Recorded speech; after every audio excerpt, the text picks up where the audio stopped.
Hello, and welcome to another episode of Owning Pleasure as a Black Woman. I told you that I would be back. I told you that you weren't going to have to wait a whole week for the rest of this episode. So, if you have not checked out part one of Learning How to Thrive with Natalie Bullen, I need you to go ahead and listen to the first episode and then hop back over here and listen to this episode, please and thank you. And I'm not even going to hold you any longer. However, before we get back into the goodness that is this episode, make sure that you leave a 5-star rating and leave a review.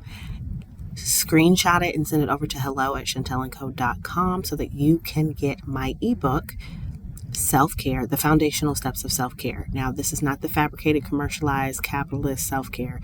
This is the basic things that you need to be doing on a day-to-day basis to start up-leveling your self-care.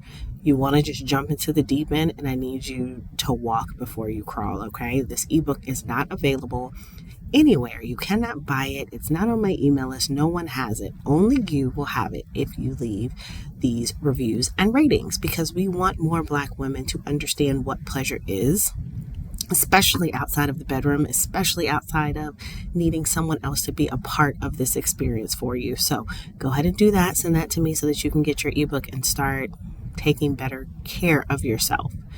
Now, I'm going to let you get back to this episode with Natalie. Enjoy.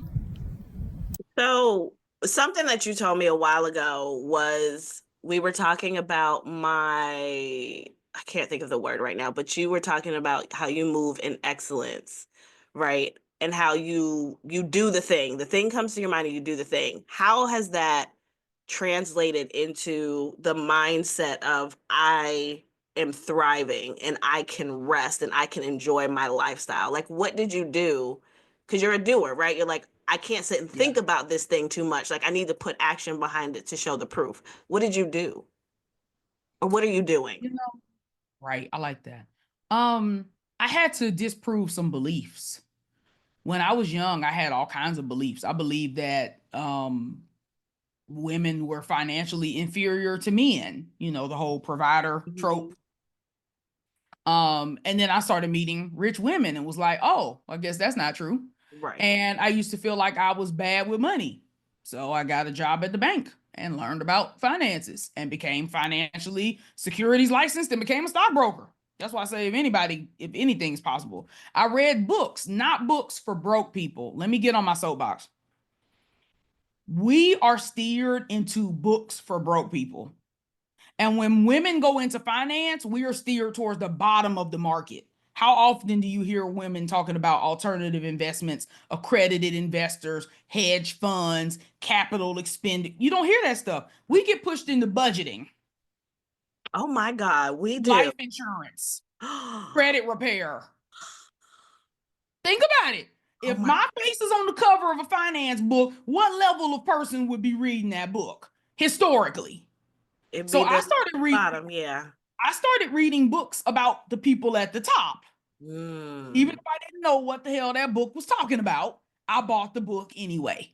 And I read books about money that people with money were already reading to immerse myself in what was possible, not what was probable. We like to tell ourselves it's unlikely that I'll ever be rich. I don't care about likelihood. I don't care about probability. God doesn't care about probability. That seems weird to have faith and worry about luck and risk. Luck and risk and faith don't seem intertwined. So I decided, you know what? If those people could be rich, if those people could be wealthy, why not me? What have they got on me that I don't have? I have a lot going for me that a lot of wealthy people don't have. I didn't grow up in the projects. I didn't go through no big undue hardship. I didn't have any big T trauma in my formative years. You know what I'm saying? Like, I have a lot going for me. So I think the embodiment practices are things that we miss. There's a reason why people have to stay in coaching forever. They never embody the thing someone is coaching them on. They never really believe it. They have to renew every year. They have to renew every year because it's not actually working. It doesn't permeate because there's never any reflection. So for me, I journal now. I use a system service called 750 words. I use it every day.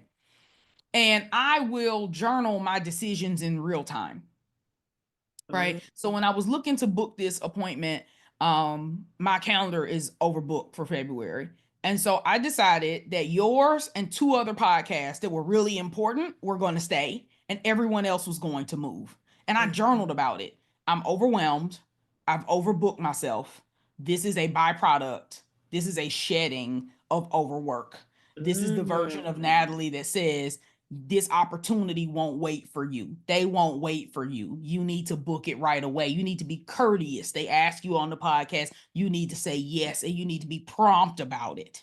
It is old corporate training that I'm shedding. And so I had to create some affirmations. People will wait for me. Opportunities will be there for me. March is just as good as February. I do deserve rest. I do deserve time off. And when I reschedule this appointment, the podcast will go along as scheduled. I reinforced my decision. And I do that all the time. When something is in my gut saying, don't do this, I'll journal about it. And then if something bad happens 6 months down the road, I'll journal like, remember that day that I had a bad feeling about this? I was right. We don't do that. We reinforce wrong. We beat ourselves up. We make a bad decision, a bad investment. Stuff goes south. We sleep with the wrong man. Something happens, right? What do we go? Immediate self-blame. Yep. I'm stupid. I'm not worthy. I made a mistake. I should have known better. Anybody else would have made a better decision than me. We immediately move to judgment. We judge ourselves. We don't ever feel the emotion and we don't ever learn the lesson. So that means when the same scenario trots by again in a different body or a different scenario or a different time or a different month, we perform the same action because we've never addressed what actually happened here. I made a bad business investment and I was very unhappy about it. But instead of doing what I would typically do, which is judge myself and then do something knee-jerk to make myself feel better, something irresponsible that gave me a dopamine hit that made me not feel like a failure, I decided to sit in my failure and be really sad about it for a couple of weeks. I was very unhappy. And I journaled about it and I talked to my therapist about it and I talked to my mom about it. And then I got my P&L and I cried at the money I had lost. And then I decided that this year gets to be different. So how did I end up over investing that amount of money? I did it because I was underpaying myself, which created a surplus of cash that my brain kind of saw as a payday. So I gave myself a $10,000 raise. I created Operation Annie, where I'm spoiling my mother every month. I'm giving my mother a monthly stipend and I'm doing something nice for her home. By the end of the year, I will have replaced her bed and furniture, wallpapered her bedroom, fixed her plumbing, done her outside landscaping, bought her a new car. I've got a list by the end of the year. It's going to be like, you remember Queer Eye for the Straight Guy, how they would come and just redo your whole life? It's going to be like that. I'm replacing all her clothes. I'm getting her a beautiful little glueless wig. Whole nine, right? And so that's going to take about 10,000. I'm moving off Facebook for the most part. So I'm getting a brand new website with new SEO. We're launching some new paid communities, Cashmere Club. We're going to have a paid low-level subscription called the Wealth Warm-Up, where all that content and Facebook Lives and trainings can go. And then people will get like a weekly blog post instead of having to go on Facebook and read 100 posts and try to piece them together and remember them and put them in folders. It's like, no, here's a curated collection of the best for this week. And so there won't be any money left for me to fall prey to another coaching investment because the money's already going to be allocated, right? And then I had to ask myself, why did you buy this program, Natalie? Were you lonely? Were you looking for a friend?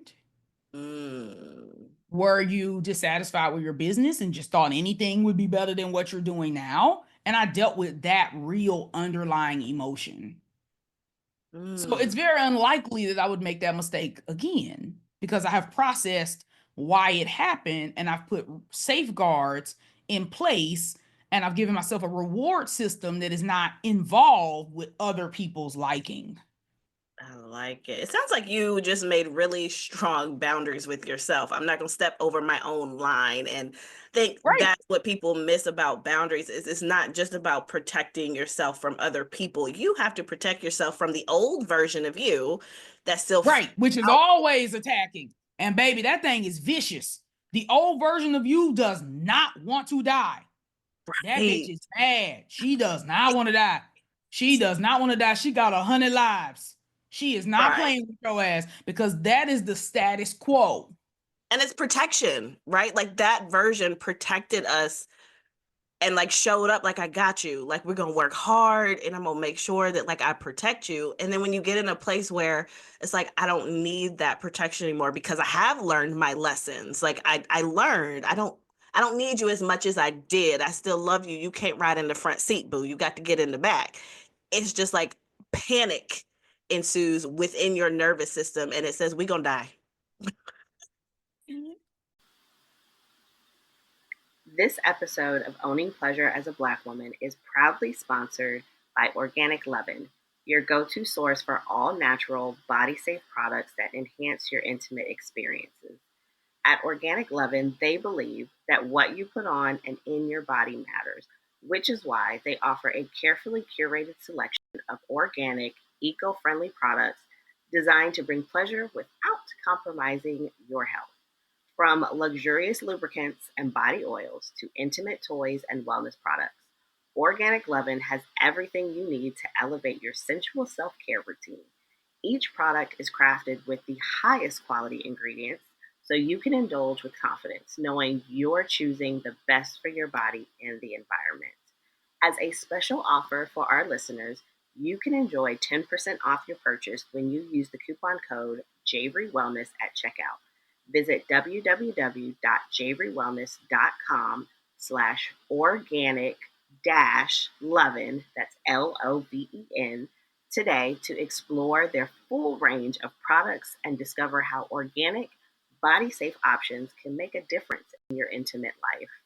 That's www.javrywellness.com/organic lovin, spelled LOVEN. And don't forget to use the code JAVRYWELLNESS for 10% off your order. Take care of your body and let Organic Lovin' take care of your pleasure.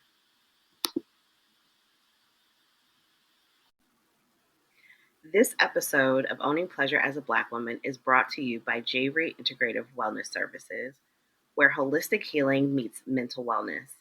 At Javery Integrative Wellness, we understand that life's demands can take a toll on your mind, body, and your spirit. That's why we offer a range of therapeutic services designed to help you reconnect with yourself, reduce stress, and find balance. Whether you're dealing with anxiety, relationship issues, or simply looking to enhance your overall well being, the expert therapists at Javery Integrative Wellness are here to support you. We specialize in creating personalized integrative care plans that cater to your unique needs. Ready to take the first step toward a healthier, happier you? Visit www.javerywellness.com today and schedule your free 15-minute consultation with one of our compassionate therapists. It's time to invest in yourself and start your journey to wellness. That's www.javerywellness.com, your partner in holistic health and healing. Don't wait. Book your free consultation now.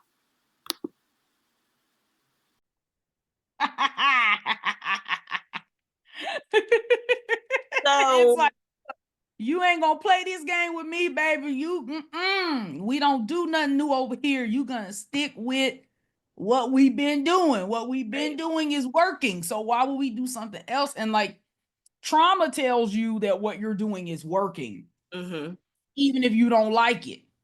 And working is relative. You could say, well, I don't like my job, but it's working. What's working? That you get a paycheck? Because if that's the only thing that's working, it's not working. And you could get a different job that would pay you a paycheck, right? Without the parts that you don't like. But most of us, we don't even think that far. We're going, it's working. It's working out. Wow. Okay. But sometimes we got to be honest and be like, but is it working out? Like, is that actually what's happening? And like you said, back to the role model thing, if we haven't seen it happen, like my brain can accept that I'm trying to do something no one else has ever done. That doesn't bother me. I don't need to see someone else run a container exactly like mine for me to say my container will work. I don't need that. But most of us do. So that's why it's so important. Like, no one talks about Sheila Johnson. Sheila Johnson co-founded BET. She's the first Black woman billionaire. Wasn't Oprah. She owns a luxury hotel, sports teams. Why did nobody ever talk about Sheila Johnson? People act like Black folks don't have no blueprint. We have blueprints. But she's not thin and young in a leotard and some furry boots. So just kind of gets moved. Right? And like you can start where you are. So eventually I want to have a venture capital fund. I want to be able to give back, and I want to be able to buy Black businesses. I want to be able to give micro loans and micro grants.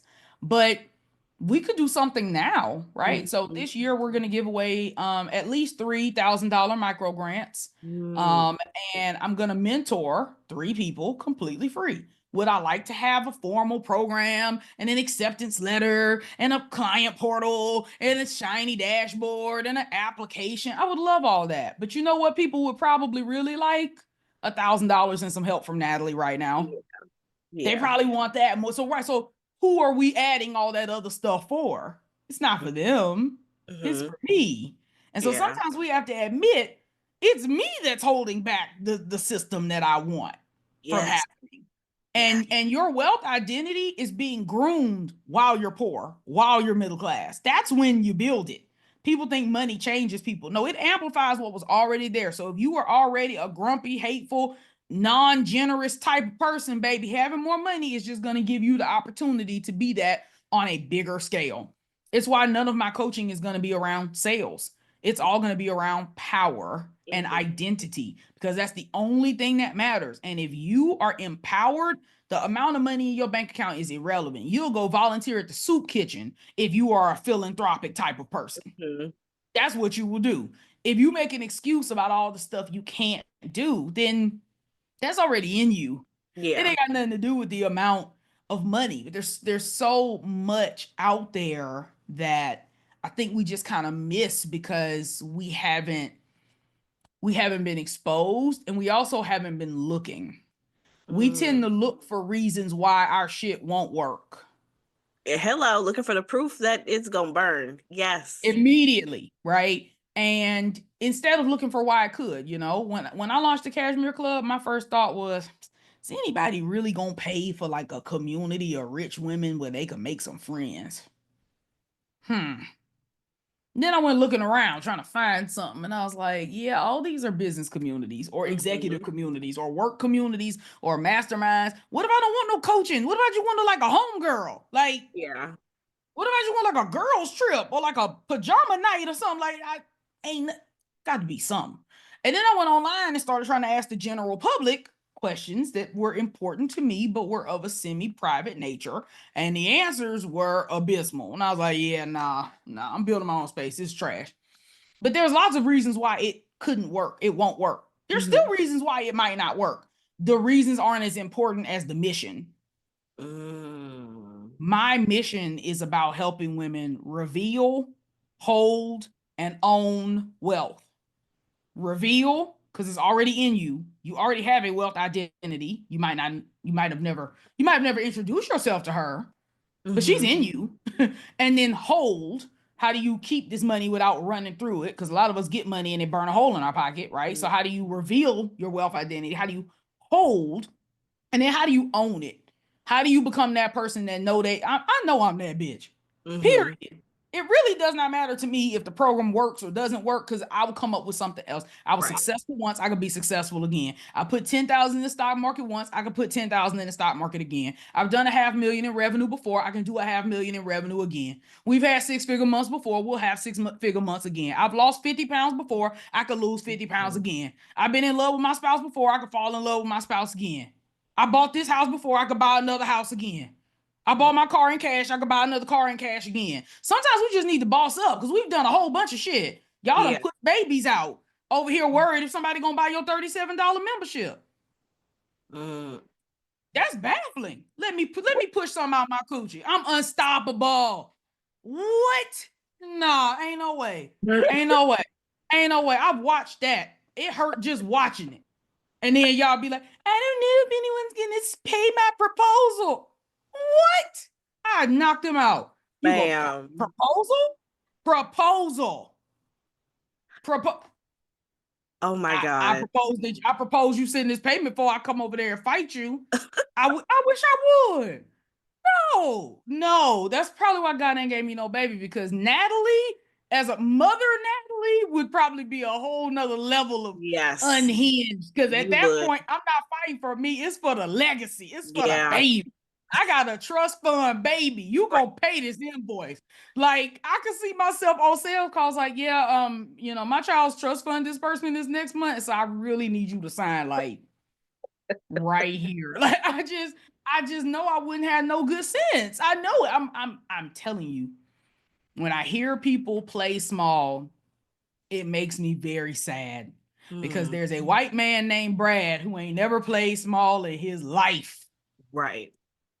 He got small intellect, small ping, small moral code, and no integrity. No integrity, and he big and bold. Black women like, well, if you need 10% off and an extended payment plan and you can't start until July and you can only pay $200 a month, I guess I can work with you. And I'm like, but you don't have to. People raise to your standards. I will, by the time this airs, I will get you more details. You can put it in the show notes. But there was a school district. There were children who had been labeled learning disabled. Right. I know that's not PC no more, but it's what they was, And these kids were in elementary school, 3rd, 4th, 5th grade, young. And they had been sequestered into the special education program, which is for children who are below the reading level, below the social standard. They did an experiment on these children, and they decided to tell the children that they had been misclassified, that they were actually gifted, and that they were smarter than the class that they had been pulled out of.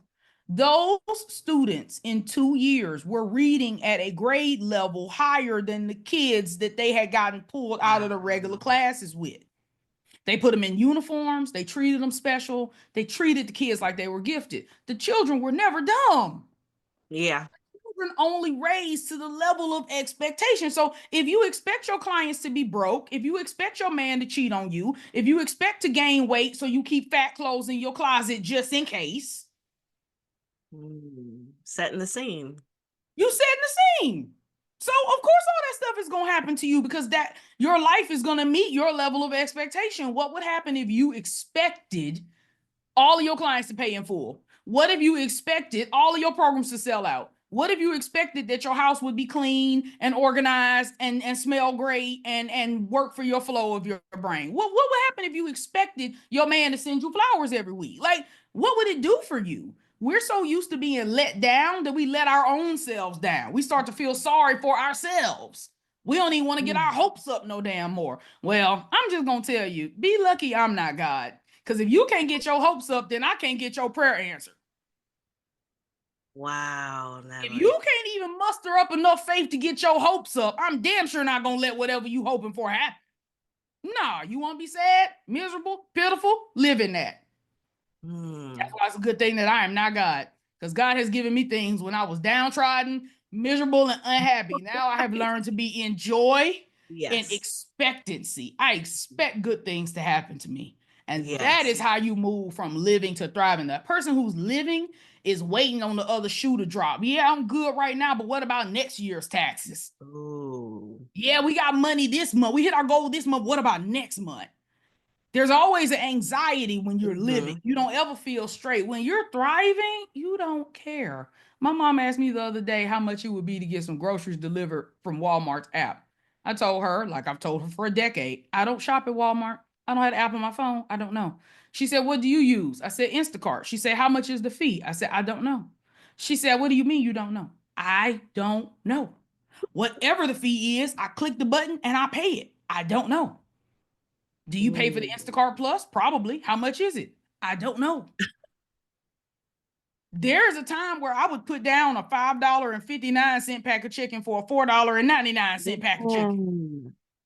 Listen. There was a time where I would not pump gas until the gas went down 3 cents. Yeah. There was a time where I would drive all the way back to a store, go home and get my coupon. And now I can't really tell you what the price of anything is. They was arguing about eggs the other day. My nutritionist told me I need more protein. I'm cracking 3-4 eggs in the bowl trying to figure out what's all the fuss about. There was a time where I used to eat 1 egg because that doesn't have to last 2 whole weeks. So I'm gonna scramble 1 egg. I'm gonna eat 1 piece of toast and half a link of sausage. Like the best diet I ever went on was being broke. Hello. Right. So the fact that I can get fat again is actually kind of impressive, because that mean we, you know what I'm saying, we eating good, but like that's it. And I won't say there's any one thing. If I had anything for the listener today, there's not one magic thing. That's the mistake, is thinking there's one wealth embodiment program, there's one system, there's one thing that's gonna, no. What you're listening to is years of great parents. I had great parents who instilled in me a secure attachment style. Okay. I have confident, intelligent parents, so I have some genetic leg up. Okay. I'm college educated and went to a college full of peers and people that I actually like and still have deep relationship with. I have financial savvy and legal savvy and made sure my business was set up in such a way that we weren't going to get sued or robbed or have our IP stolen. So a lot of the stressors that people have in their business, I do not have. I invested in becoming a great salesperson, so I don't have to worry about where my next sale is coming from and how I'm going to pay my bills. I'm in therapy. I have a life coach. I have a nutritionist. So we need to stop thinking, I read 200 to 300 books a year. We need to stop thinking that there's like this one system that's going to like cure all. No, you're a complex being, and there are hundreds of thousands of inputs that turned you into the person that you are at present. Thinking that there's one additional input that is going to counteract all of that is nuts. So get comfortable with the idea that it's going to take a lot of different things for you to move into the person that you are called to be. That's the best advice I can give people. Stop looking for one coach, one program, one book that's going to turn the, I don't even give business book recommendations anymore. Because I'm like, what do you want? What do you want this book to do for you? Seriously. Like, what are you going to do with it? Are you even going to read the book? I used to send people books on Kindle. And Kindle snitch on y'all. Kindle tell me when people actually click on the link and redeem the book. And I would say I've sent maybe 500 books in my life for free to people. Maybe 10% of them have ever been opened. Wow. Lifetime. People don't, this one, it's like people who have savings accounts and they don't fund them. The account is open, it's got $20 in it, and then they move the $20 every month, and it auto transfers every month. They tell themselves they have a savings account. If ain't no money in it, you don't have a savings account. Come on. But that's what people tell themselves with books. So now when people ask me book, I won't even give it to them. Unless it's like smut. If you want that, I got you. But like a book, a business book, no. Because you're not going to read it. And if you do read it, what are you going to do from the book? Like the book say do this. Are you actually going to do it? Are you going to change your website? Are you going to change who you are? Books don't make you a brand new person. You're not going to spend $17 on personal development and wake up one day cured. Like you are complex and there are things about you that need support. Figure out what those things are and like move forward. I asked ChatGPT one day, where is my growth edge? Where am I playing small? And it told me. Oh, I need to y'all feed AI all your business anyway. You might as well get something out of it. Yep. We have real deep conversations. Exactly. So I'm saying the way that most of us use, the way that elder millennials use ChatGPT, we tell all of our, if you born between 1984 and 1989, I already know that Chat know every damn thing about you. Chat know the last time you had sex. Chat know about that food you ate that was nasty. Chat know about your pivot in your business. Chat be knowing everything. So you might as well get you some intel. I'm about to cut you off for calling me out. What are you doing? You might as well ask Chat the real important questions, okay? You better be like, hey, bruh, You've been cataloging all this information and sending it to the AI overlords. So how about you just go to tell me, where am I playing small? What is my growth edge? No, and at the way she just read us, that is the end. We're done. Like, I think that is a good place to stop, because the way you just read us, because every day I go to ChatGPT, we be talking about my life. Natalie, this was great. This almost feels like it should be paid. Yeah, like you really just called me out. I don't have any other words. I love you so much. Thank you for coming and chatting with us. Yes. Yes, I did. Yes, I absolutely cut her off, because when I tell you I felt so called out, and I know some of y'all have felt called out too when she was talking about the elder millennials using ChatGPT. And after I cut off the recording, we just laughed and laughed, because oh my gosh, she read us for filth, because I use ChatGPT for all types of conversation. So I felt like that was probably a good place to end. Now, this was good. This was like a masterclass. This, like I said, we probably should have paid for this, but like I always say, don't take this information and just be like, oh, that was a great episode, and on to something else. Like, take something out of this and do something. Action is what is going to propel you forward. Little tiny actions, doesn't have to be huge, but little actions, so that you can see the proof that you can do this. It is very much doable for you. Now, I put Natalie's information in the show notes, so go over and let her know that you heard this episode and that it was amazing, and see all the things that she has to offer. She is amazing. Like, she is amazing and a wealth of knowledge, as you heard. So thank you so much for coming back and listening to part 2. I hope you enjoyed it. Make sure to leave a 5-star rating and review the episode, review the podcast. This allows for the algorithm to say, hey, this podcast is amazing. We need to send it to more people, because I believe that this podcast, this information, the people that I bring on are going to change the lives of all of you high achieving Black women, so that you take better care of yourself and understand that you are not here just to be doing. Like, you are here to be, to have fun, to have pleasure, to rest, all of the things. So I love you so much. Have a wonderful rest of the week, rest of the day, rest of the evening, and I will talk to you next week. And don't forget, pleasure is your birthright, because you deserve it. Bye.